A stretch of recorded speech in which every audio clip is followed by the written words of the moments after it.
When it comes to cybersecurity, the biggest threats are the ones you never see coming.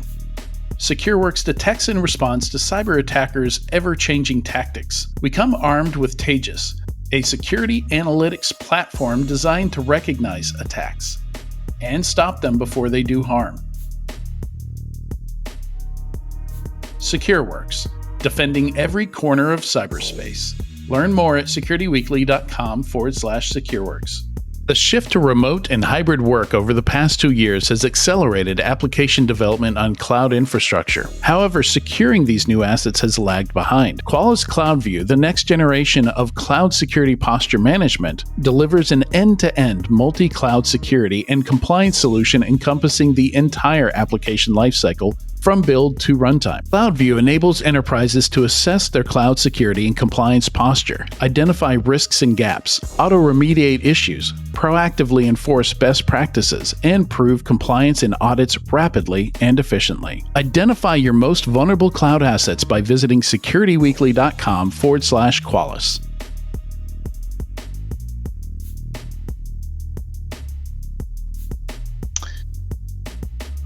All right, welcome back to Enterprise Security Weekly. Don't forget to check out our library of on-demand webcasts and technical trainings at securityweekly.com/on-demand. And for our second interview today, Eric Tice joins us to talk about the state of software supply chain security and trends in managing threats. Eric has over 20 years of experience in IT and is very involved with awareness and education at the OpenSSF and SALSA organizations. He's currently a global director of strategic technical consulting at Wipro. Welcome to the show, Eric. Thank you for having me. Glad to be here. Yeah, absolutely. As I think we were talking in our prep call, is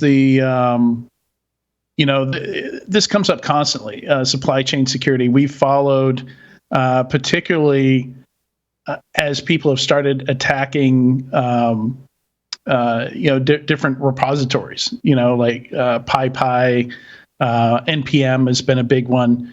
So maybe before we go too far, let's talk a bit about what we mean when we say software supply chain security, because I'm talking about one particular part of it, but how do you generally define it? Where should we define the edges here before we dive deeper into the conversation? Yeah, so that's a great question. A lot of people in the industry, especially now, are talking about cybersecurity, and one aspect of that is software supply chain security. If you think about the supply chain in a typical distribution network for retail or merchandising or other areas, there's a very specific build and deliver methodology that exists in that space. In technology, it's not really any different. As you start to think about the ideation of new tools and products and solutions that organizations will build for their customers or their clients, there's a very specific supply chain that exists to make that happen. And in that context, that can be made up of either traditionally proprietary technologies by very large companies or open source technologies. But that typically involves the building of software, the process to manage that build, all of the checks necessary to validate the functionality of the software, all the way to its delivery to the end consumer, i.e., and technically a web page, for example, that the end consumer would leverage at any time. So it discusses the security of that complete life cycle from development of a software all the way to the delivery to the end consumer. Yeah, and I think one of my favorite stats that really drives it home, and I have no idea what the stat is, I just know it's closer to 100% than zero, but the amount of software when companies are building an application that is actually written by that company versus being libraries or components that are pulled in. Like, for example, building a web page, these days, you're probably going to use some kind of framework, or some kind of content management system, even depending on the type of web page it might be. And that's absolutely correct. One of the things that's a key component in trying to deliver is speed of delivery. And when you're talking about assuring that you can release something quickly, behind the scenes, organizations tend to use those frameworks or pre-existing technology. And one metric, you mentioned metrics, is that between 96 and 98% of any given application written within the industry these days contains at least some portion of open source software, which is really something that many people, specifically consumers, don't think about or understand. But that is something that has really been a discussion point over the last couple of years, given some of the cybersecurity attacks that have happened. Yeah, definitely. And it's if we could only get chief revenue officers to just be a little bit more patient, security would be so much better, right? Well, a common misnomer, though, is that if you build it yourself, it'll be more secure than leveraging open source technology, which, at the outset, that may be true, but that's certainly a conversation can be had about the speed of delivery of open source versus proprietary technology and what the effect of that on security is. And honestly, I'm not sure it matters like how you're building it or where you're getting the components you're using to build it. You're probably using open source somewhere. And I still get the impression every now and then I read a quote from somebody who's talking about the problem with open source, I just get the impression they have no idea how embedded and pervasive it is. That's absolutely true. I think that in the industry itself, that's really sparked a lot of movements. A lot of foundations have started to come up, like OpenSSF, which you mentioned previously, that helps to try and manage and mitigate some of these potential security risks. And certainly there are a number of standards and other organizations like OpenChain and SPDX and others that seek to solve some other aspects of this problem. But certainly that's one of the key concerns is how do you select the open source you're going to use, and how do you validate that it is secure in the context of your application? It seems like we've had systems for signing code and making sure code is secure for a really long time. It's just I don't know, maybe it comes back to speed or the fact that so much of the software that we depend on just has a single maintainer in a lot of cases. But do you have a good idea or an impression of why, we haven't seen more of that? Why we haven't seen, code signing and things like that, and more security used, even though it's available, for like a lot of the package managers we depend on and things like that. Yeah, so in some cases it is being used. It's potentially not being used properly. If you discuss effectively, in some cases you would have a conversation where you would check in your code and it may have been built into a binary prior to doing signing. You may branch it off, or it may be forked in a way that it potentially is not secure enough when it's signed that there's a gap that somebody can exploit and when that solution is potentially signed. And maintaining the fact that the code that you use matches the signature at all points, as I mentioned, from development all the way to delivery, that if you're rebuilding the code at any time without checking and managing those signatures, that can cause problems as well. And to your point, why are we not doing this? The speed of delivery is one particular area, and we talk about the difference around package managers and areas of open source versus proprietary tooling and their SDLC process or software development lifecycle, where that code signing hasn't been incorporated because, quite frankly, a lot of organizations tend to not think about security during the development process. It's typically a post-production implementation where the code that's being deployed is secure, but has it been secured throughout the process is the question. Yeah, one particular example I found interesting. We talked about this on a show a couple months ago. One of the NPM packages that got compromised, and this is one that got compromised directly. Like they took over the maintainer's account. They were able to get into their NPM account, which I think NPM is now owned by GitHub, if I'm not mistaken. is they actually, the malware was installed by the npm install script, and depending on how you grab that npm package, you might install it directly, or you might, if you install it through npm, that install script gets run, and that install script would determine if you were on a Mac or on Linux or on Windows, and that would actually pull in the malicious code. So I found that interesting because it wasn't the actual npm package itself that had malicious code in it, but the install script for the package, which, to be completely honest, I didn't even realize npm install scripts were a thing before reading about that story. Yeah, and that's often something you note if you ever use initial installers, or you do the automatic update on software on a Mac or on Linux. That's a very real potential problem, is that you're pulling in versions of packages based on the manager itself, rather than going and retrieving the information or updating, say, a POM file for your code.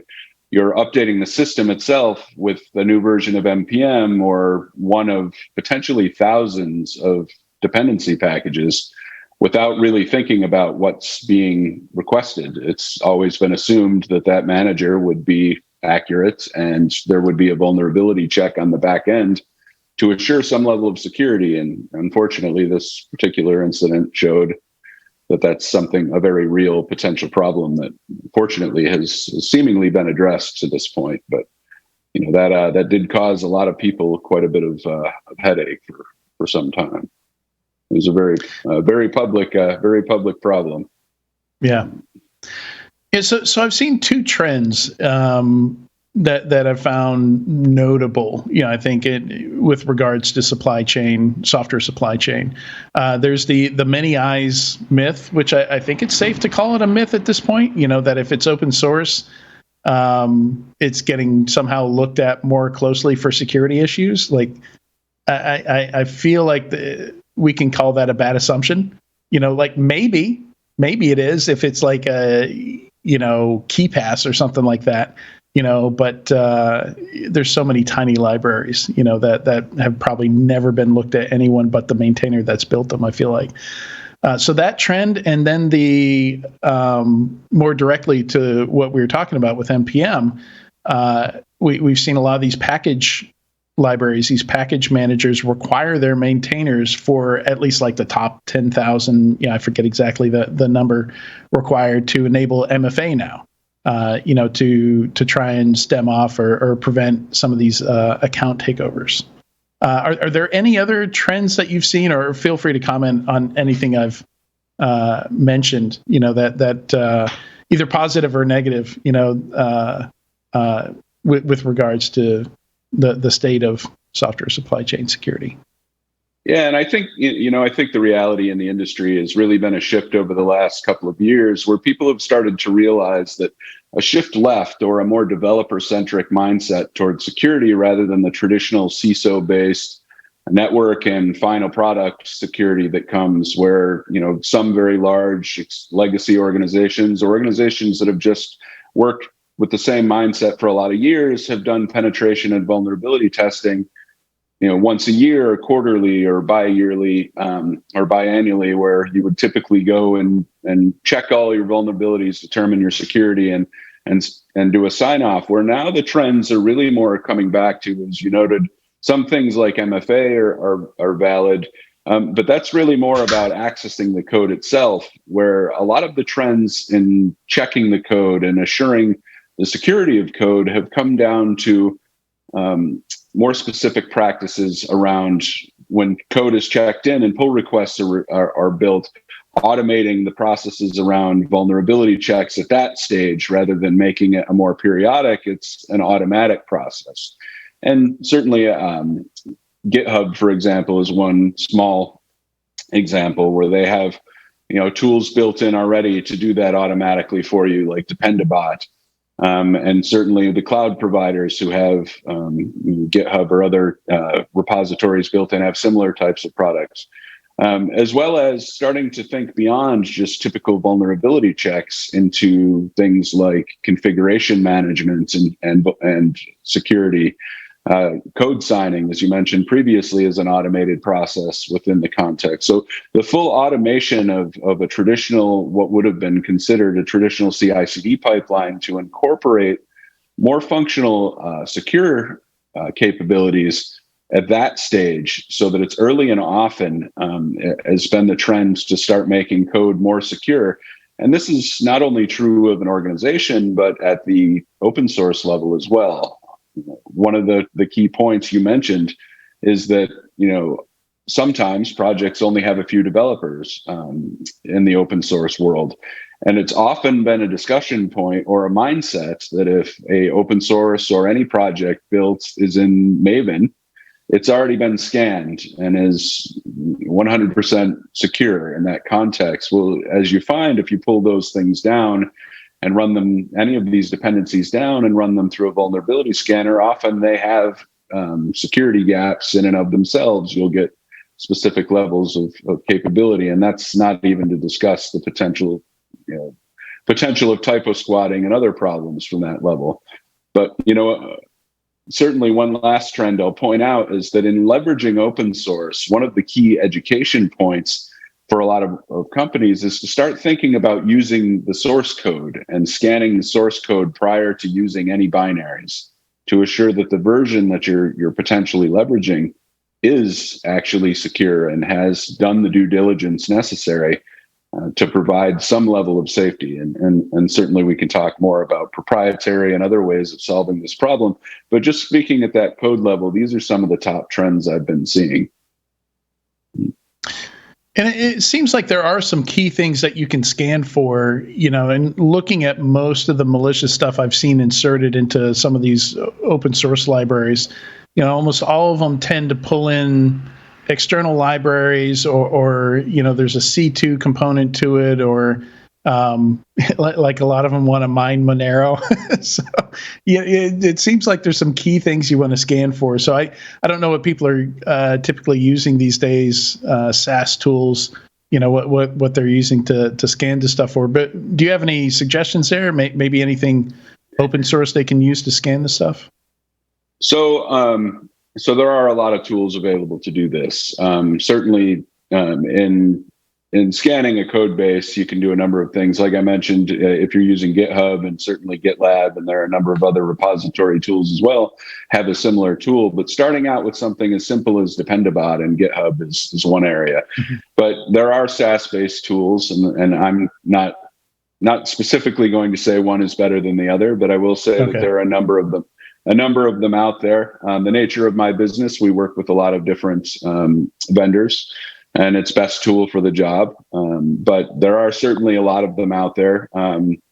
Mend, formerly White Source, Fossa, Black Duck, Sonatype, and a number of other organizations have quite a few. And there are several open source ones too, by OWASP and others that are provided that can be leveraged with a lot of, like SNCC has an open source version as well, for example.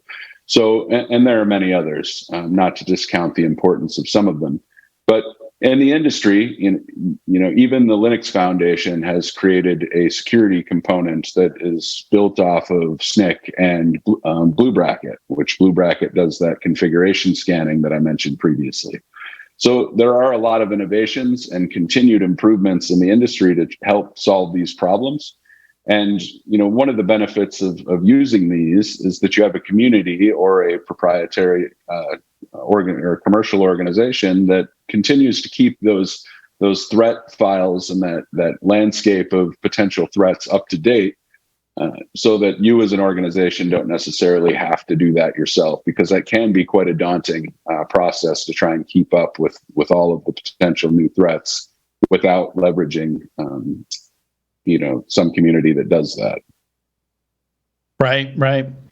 And speaking of community, let's shift a little to talking about some of the work you do with OpenSSF. Maybe a good entrance in is we could start there. We could talk about some of the stuff that's been coming out of the White House, which has been, I think, night and day from what we've seen in previous years, where we've seen a lot of focus on SBOMs and supply chain security, and we have an item in the news today to talk about the IoT security labels being something that they're starting to focus on now. Yeah, and I think it was widely enough spread in the news last year about the executive order on cybersecurity, and certainly there was an email out from the Office of National Cybersecurity Director this week, or within the last week, that talks a little bit more about some of the work that they'll be doing around education, training, awareness, and the cyber workforce development. I'm starting to really think about developing these skills at a broader scope, where OpenSSF, and I'm one of a very large number of people that are contributing to these initiatives, and certainly won't put myself forward as being one of the premiers, but I do contribute where I can. There are a number of working groups and special interest groups that have kind of built off of what's happening around the cybersecurity needs. The key components being, or that came out of that, was a mobilization plan by OpenSSF that really started to look at ways to solve a number of problems, like identifying threats early, mitigating those threats, and building essentially CERT groups or SWAT teams to be able to help do that, as well as an education group and an SBOM Everywhere special interest group, all of which to address some of these key components. The ones that I focus more on are the education group and the CERT group, where the education group's key charter is to really start to look at where the areas of education are lacking. Where are we in traditional development trainings, be it college curriculum, high school, all the way down from K to 12, start to think about and talk about how we're educating the young mind, all the way to seasoned professionals who potentially haven't had access or the need within their jobs previously to really be thinking about cybersecurity, because it's traditionally been a siloed group that managed security for the whole organization, rather than it really being developer and operations centric. So how to re-educate and provide them the capability, the knowledge, not only in these groups, but also in some of the areas where underrepresented groups in technology, like Women Who Code and others who are potentially not getting the ability to get a lot of these things, and thinking more globally, not just in the US. OpenSSF is really dedicated to solving these problems at a global level, rather than just what the US is focused on. But certainly these are some of the key areas. And I think OpenSSF has spawned a number of interesting projects and working groups that anyone can join. It's completely open source, and anyone who's interested can come and contribute to these projects. Yeah, and I think so. There's a couple of important points there. One, talking about the not just depending on the security group. The idea that we have a security team, so security is not something I need to think about, is I think a mindset that we're going to be overcoming for a while, and hopefully the education work that OpenSSF is doing there can change that. But yeah, I think that's an important psychology or concept in general for people to understand, is that your security team will never be big enough to manage all the security issues in the organization. They've got to, other people in the organization have to pick up some of that, have to take some of that responsibility. Yeah. I think one of the key points that's important there is that a lot of these siloed organizations, even when it comes to like the provisioning group and in conjunction with security, if you have an organization that does more of a buy versus build mentality, it's not really thinking about the licensing, the governance, and other management of open source technologies and what the potential repercussions of those are, because the assumption is that the tools that they've purchased or have brought on have already covered those solutions. And I think one of the things that happened over the last year that really drove home just how true this isn't is the Log4Shell issue that touched almost, a very large portion of the industry. And then following that, the Spring for Shell issues for Java-based type of applications. So these types of things were always considered just simple applications. Apache had a few of its own minor hiccups as well. And all of these cases, no one thought about it. And these are core to a lot of application structures under the hood that a traditional security or provisioning organization may not have had the facility or the plans to mitigate. So I think that educating them beyond our organizations and projects in open source, beyond the context of just what they're building, to understand truly what the bill of materials, as you mentioned, SBOMs, what their software bill of materials is, and providing some level of transparency and assurance to the end user or the consumer of their software is a key step in educating folks on how that potentially is leveraged is very important. Yeah, and what you're talking about, some of the projects that OpenSSF launched, and one of them, that's been interesting to me is Alpha Omega, because there's this idea out there of, well, we depend heavily on all this open source software, and it's almost a joke at this point. I think maybe it was an XKCD, maybe not, maybe somebody else who put the comic together, but it's like a stack of blocks or something like that. There's this one tiny block that's integral in the bottom, and it says, one developer from Minneapolis maintains this in their spare time, and it's this huge, enterprise application stack. And it, looks like that project is, kind of exists to answer that question of, okay, who's going to fund security, for these tiny but essential open source projects. And one other thing I've seen that's kind of given me hope here that I'd love to see more vendors do is one vendor I worked with, and they didn't even market the fact, but if they were heavily dependent on an open source project and they were doing good on their revenue numbers and had profit, like some of that would go back to those open source projects. They would donate it back to the ones they depended on, which makes sense because you want an incentive there for them to stick around, because you don't want to have to write all that code yourself if all of a sudden that maintainer throws in the towel, right?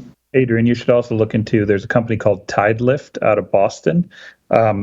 They do a kind of a model where as a vendor, as a company, as an enterprise company, you can subscribe to them and kind of say which ones are the key open source systems that you use, and they essentially onboard those open source developers and pay them to maintain their own code off of the bigger vendors. So highly recommend taking a look at them as well. Cool. Yeah, I just found the website and posted it in the chat. Yep. Any other thoughts there, Eric, on supporting, how we can support and secure some of these smaller projects? Yeah, I think, Alpha Omega is certainly one. And it was, came out of one of the working groups, the Securing Critical Projects Working Group. Things like existing projects like the criticality score, the scorecard projects are all things that help to define, what the posture of a given open source software is. And to your point, it's not just a developer in his house or his garage who work on these things. Very large organizations contribute to open source all the time, including mine. And in this conversation, you can look at most of the large tech vendors and many of the in the BFSI, the banking finance space, are very open source minded. But in this context, contributing to some of these projects is really critical to making sure that the industry stays ahead of the game, right? Alpha Omega is all about proactive, starting to evaluate and look at targeting really key projects that are leveraged by the majority of the industry, that are very potential that have a high criticality score for a larger portion of the industry, and then thinking about the Omega side of that, which is really the long end of identifying 10,000 or so critical applications that need to be governed and looked at for potential problems, and building the teams around starting to proactively mitigate and look for ways to resolve any potential unknown problems in these areas. So Alpha Omega is just one of them. You mentioned SALSA as a framework, which really starts to discuss what is the potential provenance of an application. It's 4 levels to determine, at each stage of the SDLC, am I managing security in a way that drastically reduces and mitigates before delivery any potential security threat. So, and there are many others, and I encourage anyone to go to OpenSSF. All of the projects are on GitHub, as are the special interest groups, and attend some of the meetings and contribute if you can. Certainly will help the industry. The more that contribute, the more secure the industry will be at the end of the day. So how do you see regulations being able to help here? Is there anything, is that going to support the OpenSSFs, the tide lifts here, the SALSAs, or, is that kind of coming at it from a different perspective, that can also maybe help? Like, is it collaborative or is it separate? I guess is my main question there. Yeah, so OpenSSF itself is collaborative. It's not meant to be a compliance organization.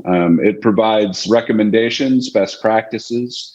There's a best practices working group, as well as potentially projects and pointing toward key, well-tested types of projects that can be leveraged to do these types of activities, rather than being an ivory tower that dictates how things should be.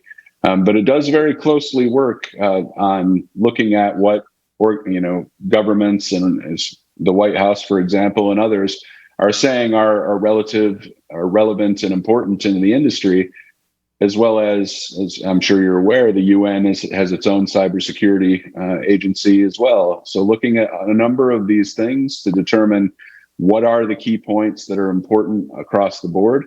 But at no point is it seeking to be a specific compliance agency where it forces a need to adhere to what it releases. It's more looking to be that innovative mindset and a place where people can come and collaborate to come to consensus on what the best practices are and how we can educate and train people to better utilize those practices.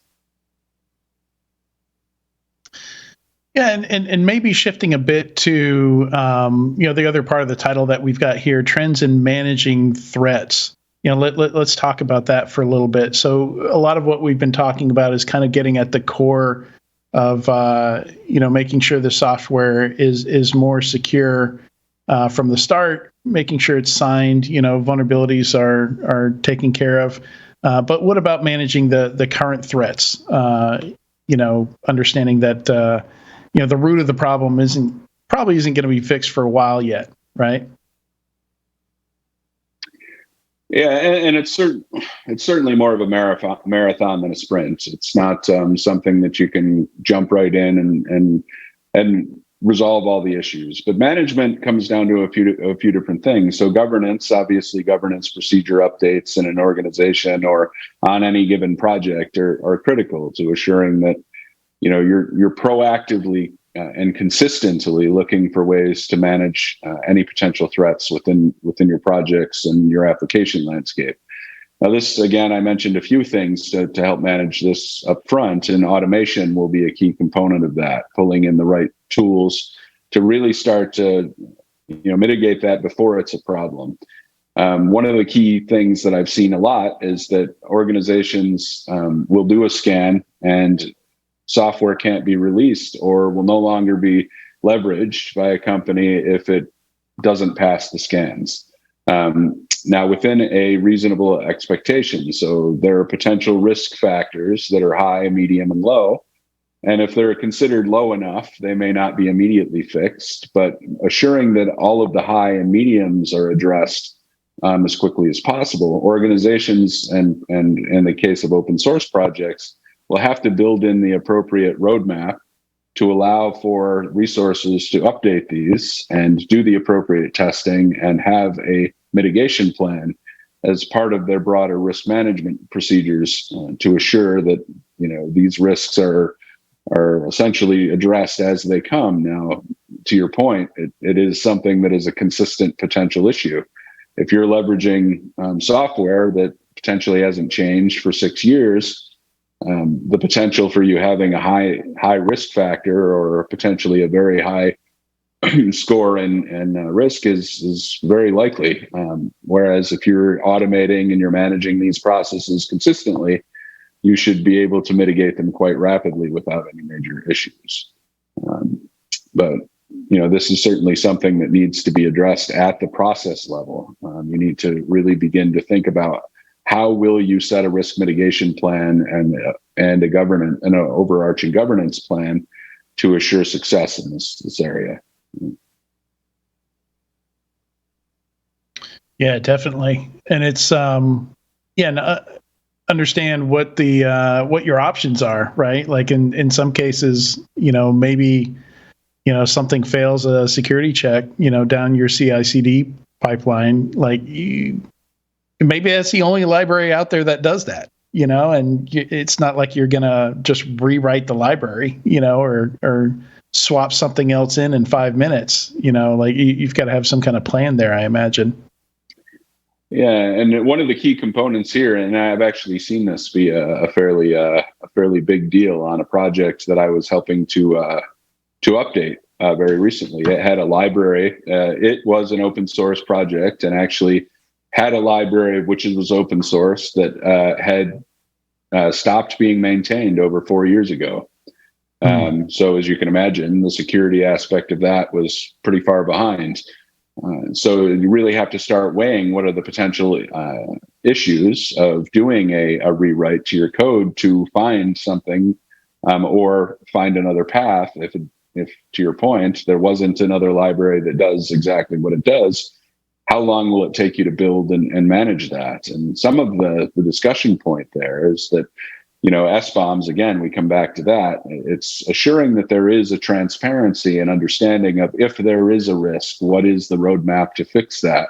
What are your potential risks of having that within your code or leveraging the code with that security risk, so that you can manage the downstream effects of it. Your downstream customers or the consumer of your project is ultimately going to suffer if it's a high enough risk potential for hacking or cyber attack. Whereas if it's something fairly low, they may be willing to accept it for a given period of time. So you absolutely have to determine that. But leveraging SBOMs, and this is critical because it's not just open source projects, but if you're a proprietary vendor or a commercial vendor of software, and you're releasing software that has, a fairly high set of external dependencies that you leverage, assuring that your downstream user has full understanding of your current security posture will be critical to people purchasing software in the future. Because as part of that risk mitigation plan, before an organization procures something new, many will start to demand that SBOM as an initial discussion point as to just how secure can you show me your application is. Especially, I think Log4Shell almost provided a service there, really bringing that to people's attention, because we got to see in real time how much vendors knew about their own software supply chain. It was interesting how, like, same day that this thing was announced, some vendors were like, all right, yes, it's in our software, or no, it's not in our software, and here's the status, and here's when we'll have it fixed. And other vendors, I think, took over a month to get that to customers, to get that analysis to customers, which was very, I'm not going to name any names, but very eye-opening. I think very interesting public test of different vendors' abilities, to, or just how mature they were in terms of understanding what's in their stack, what's in their product. Yeah, and one of the things that OpenSSF has done, they are a part of the broader Linux Foundation, is for open source projects, they've started to offer a best practices badge for open source projects, so that they can adhere to a number of very specific security check marks to show, and if they pass, they'll be granted the badge to show that their application has followed the best practices necessary to potentially show a solid security posture. And having those badges, and conversely, consumer proprietary technologies that have or can show that they leverage open source that have succeeded in obtaining these will help to show a certain level of security posture moving forward. And I think we'll start to see OpenSSF being one, but I think we'll start to see more and more of these assurances or these types of badge functions moving forward, so that people can stamp their code and their software as being secure. I think that's going to be a trend moving forward, that it's not only going to be are you doing multi-factor authentication, but beyond that, is the code that you're actually handing to me or allowing me to leverage as secure as it can be. I'm not sure if I was aware of these badges, but they're very cool. I mean, that's about as clear as you can get, right? Giving a score to something. But yeah, it's pretty cool. Yeah, I mean, you're always going to say there'll always be some risk factor. Nothing will be 100% averse to risk. We'll certainly, within any given period of time, it can appear that you're 100%, but on hourly to daily, there can be new threats that can be discovered, and they may be in the software, but that nobody was aware of.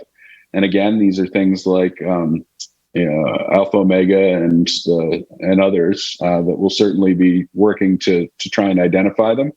But these are, it will give you a reasonable assurance, far more so than what has been in the past, that your applications can be as secure as they possibly can be. Awesome. Any questions, Tyler or Katie? No, super cool conversation. Thank you so much.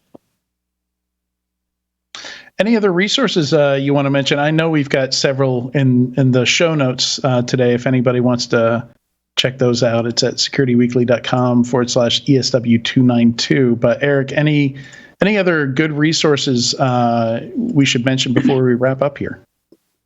Yeah, I think in general, you can go to the Linux Foundation. There are a number of solid training opportunities that are free, like securing software development fundamentals courses, ones that dig specifically tooled towards SigStore, which SigStore is a code signing technology that is built. You can look that up as well. Salsa, slsa.dev is another good one. But I encourage you to look at a lot of the open source foundations and groups like OWASP, OpenSSF, OpenChain, and SPDX when it comes to SBOM. So those are a few of the ones. There's certainly a lot, but OpenSSF and the Linux Foundation has a very broad library of working groups and training that I think are worthwhile. So I would definitely recommend starting there. Awesome stuff. Eric, thank you so much for joining us on Enterprise Security Weekly today. It was my pleasure to be here. Thank you for having me. All right, we'll be right back in a few moments with the weekly Enterprise News.